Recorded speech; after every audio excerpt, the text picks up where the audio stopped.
Hello, everyone, and welcome back to English in Comfort. I'm Anna, and I'm so happy you're joining us today. This is a special episode designed to help you boost your vocabulary just by listening. It's only my voice today, so you can relax and really focus. I'm going to be speaking slowly and clearly, which is great for your English listening practice and for helping you concentrate on each word. Did you know there are hundreds of thousands of words in the English language? But of course, not anyone really knows all of them. It's impossible to know every single word, and it can feel a little overwhelming when you're learning. But here's the good news. You don't need to learn all of them. The real secret to improving your vocabulary and becoming fluent is to focus on the most common and useful words first. The words that people actually use in real, everyday conversations. And that's what we're focusing on today. We've put together 40 essential English words that you'll hear and use in daily life.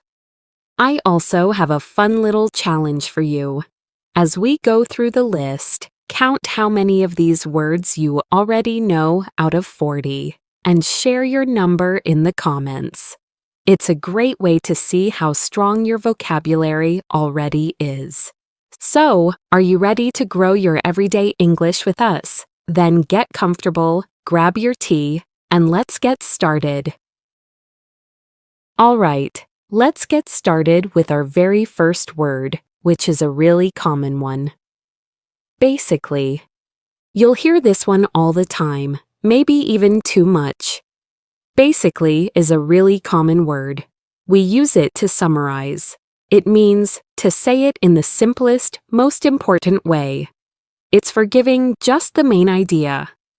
For example, you could say, "This recipe has many steps, but basically, you just mix everything in a bowl and bake it." Or, "I didn't watch the whole movie, but basically, it's about a family that finds a magic key." Our next word is obviously. We use obviously when we think something is very easy to see or very easy to understand. It's like saying, "Of course this is true." Let's try an example. If you walk outside in a big rainstorm, you would say, "Obviously, we're going to need an umbrella." Or if you see someone at their desk with their head in their hands, you might say, "Obviously, you're tired." The answer is just very clear. Let's move on to the next one. This is a very popular word. Literally. You hear this one everywhere. Literally means that what you are saying is actually true. It is 100% real, not an exaggeration. For instance, "I was so cold I was literally shaking." It means your body was really shaking.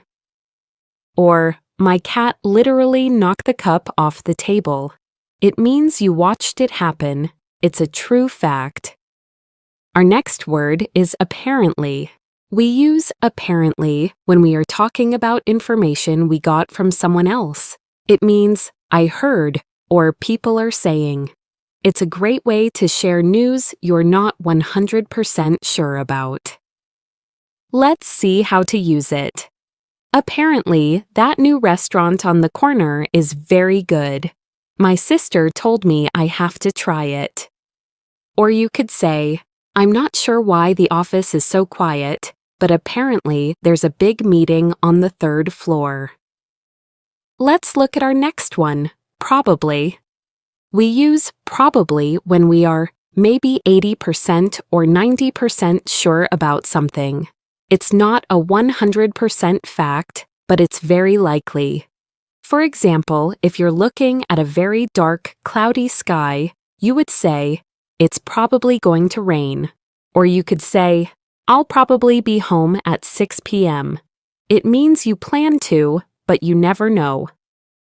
Next, we have barely. We use barely to mean almost not, or only just. It shows a very, very small amount. For example, The speaker is very quiet. I can barely hear him. This means you can hear him, but only just a little. Or, I woke up so late, I barely had time for breakfast.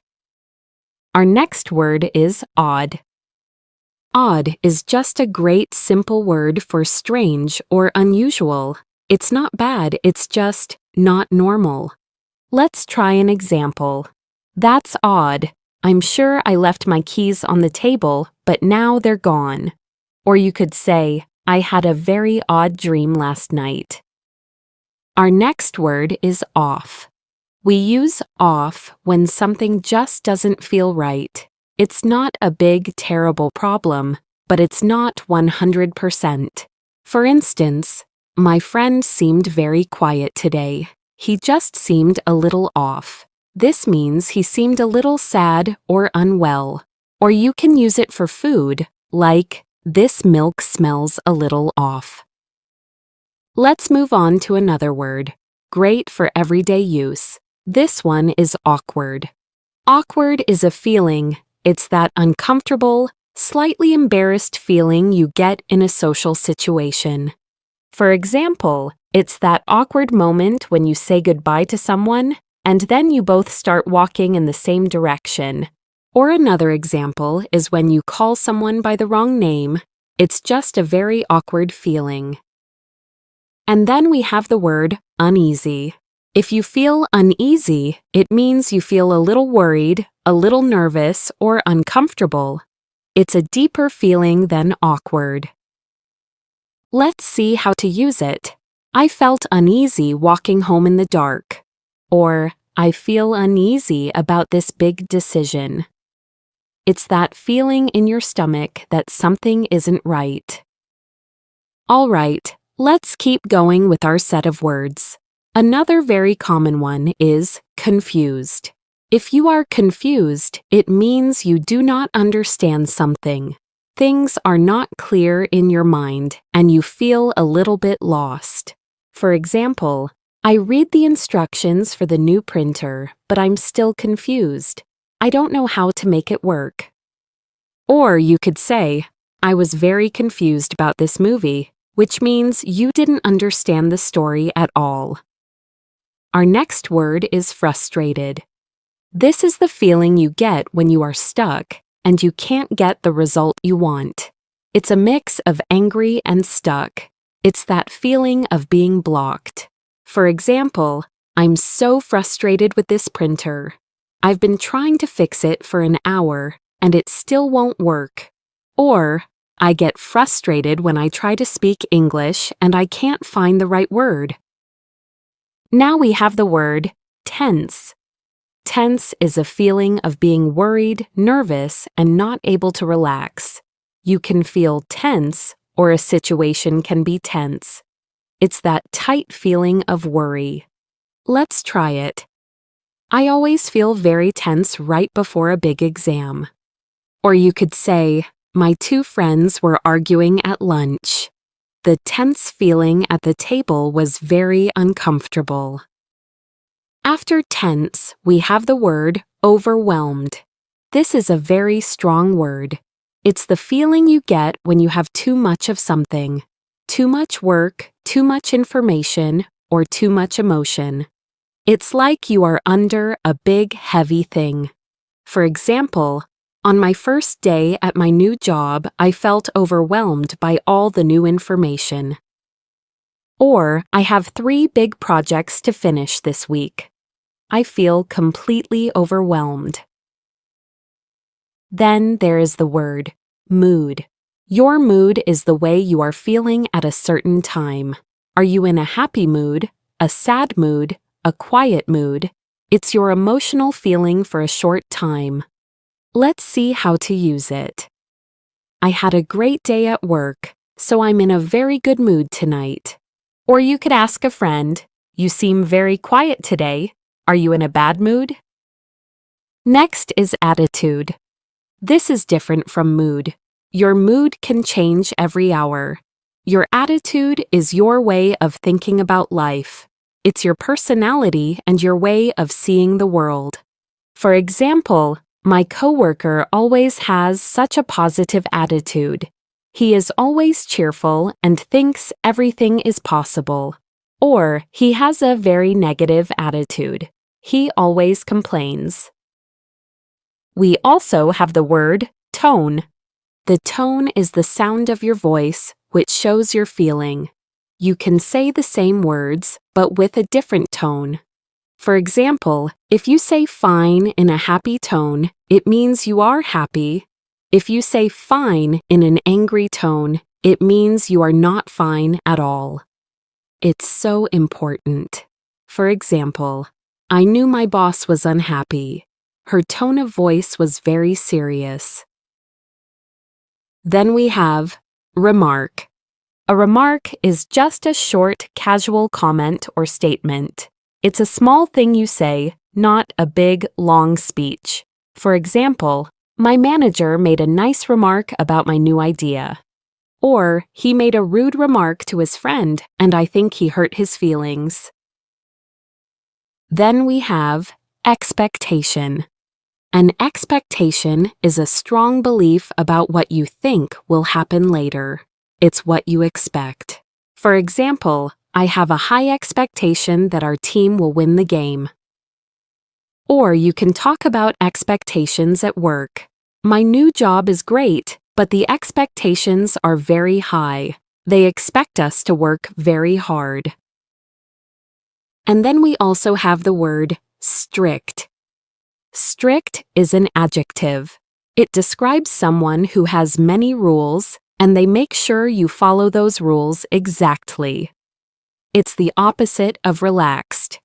For example, my new manager is very strict about deadlines. You cannot be even one day late. Or you can talk about rules. This company has a very strict dress code. We have to wear a suit every day. And that leads to our next word, a really common problem, misunderstanding. A misunderstanding is a small problem. It's when you fail to understand someone correctly. Your idea and their idea are different, but you don't know it. For example, we had a misunderstanding about the time. I thought the meeting was at 2, but he thought it was at 3. Or it was just a misunderstanding. I read the text message in the wrong way. And that's a very common problem which can cause an argument. This is what can happen after a misunderstanding. An argument is a verbal disagreement. It's when two people are speaking and they are clearly angry or upset.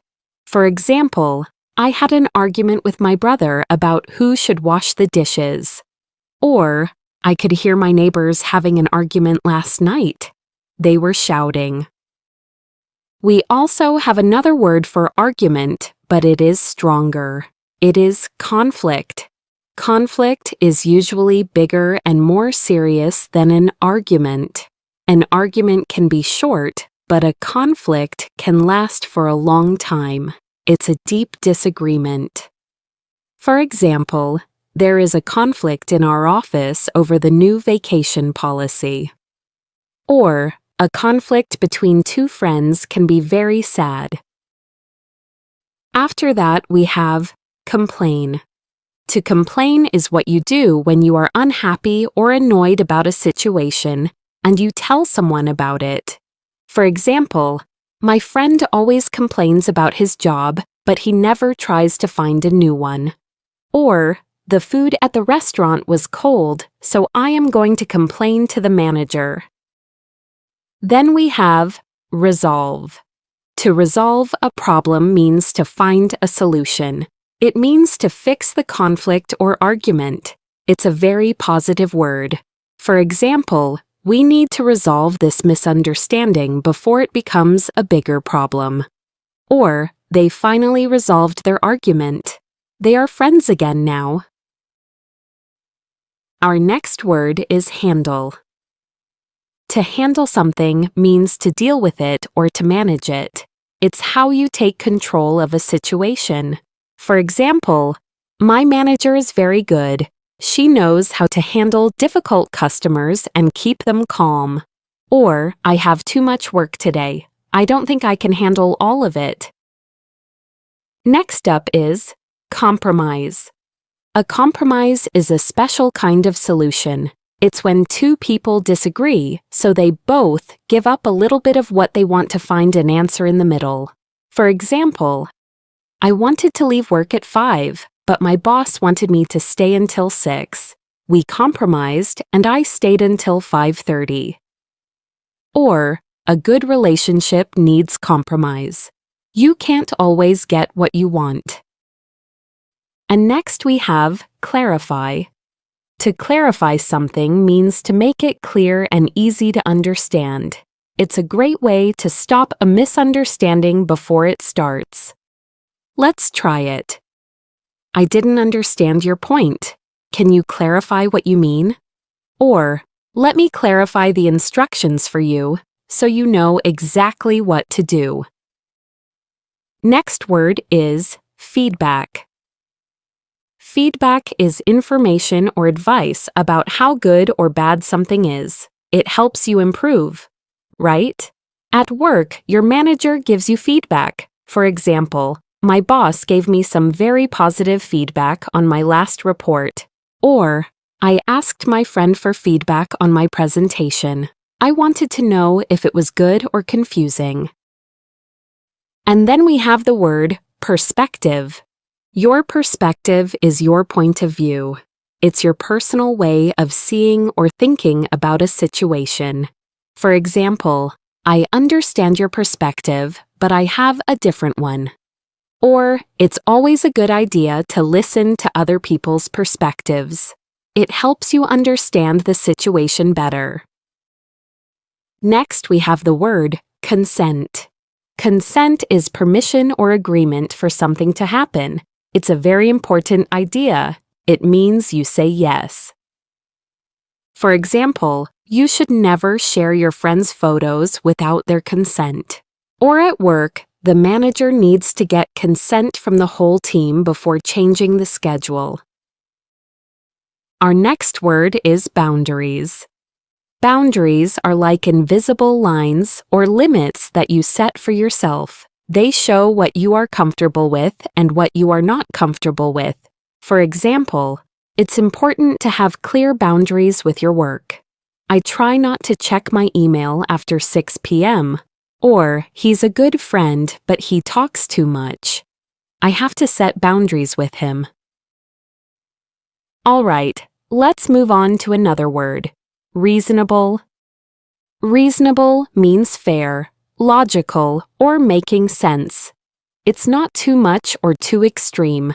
For example, I think asking for 1 or 2 days off is a reasonable request. Or, the price for the new phone was very reasonable. It wasn't too expensive. After that we have reliable. If something or someone is reliable, it means you can trust them. They always work well or do what they promise. This is a great compliment. For example, my car is old, but it's very reliable. It always starts. Or, she is such a reliable colleague. If she says she will finish the work, she always does. Another word is solid. Solid can mean hard, like a rock.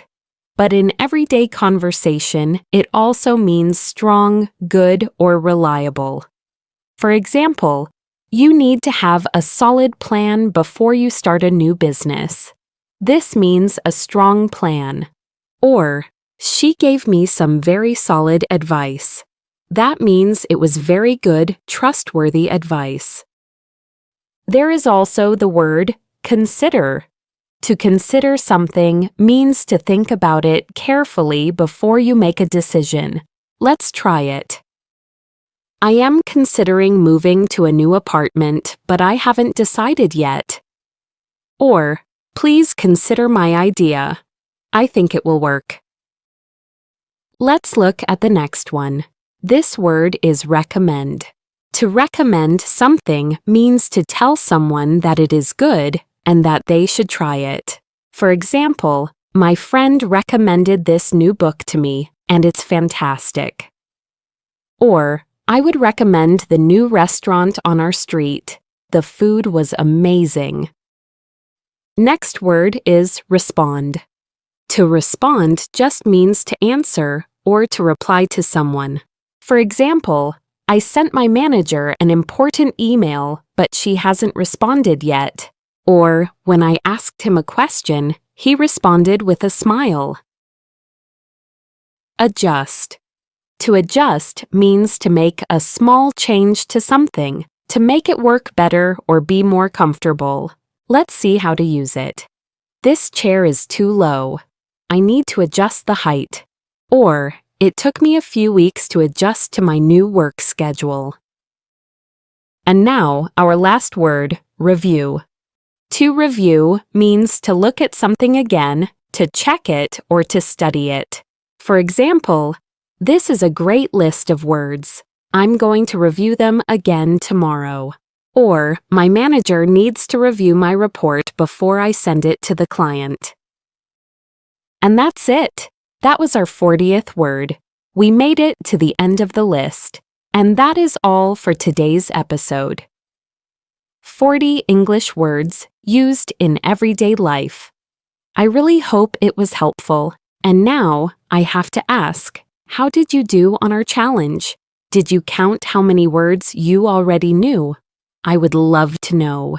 Let me know your number in the comments, and you can also tell me, what was one new word you learned today? For more lessons just like this, with listening and speaking practice, everyday phrases, and more, please be sure to subscribe to English in Comfort.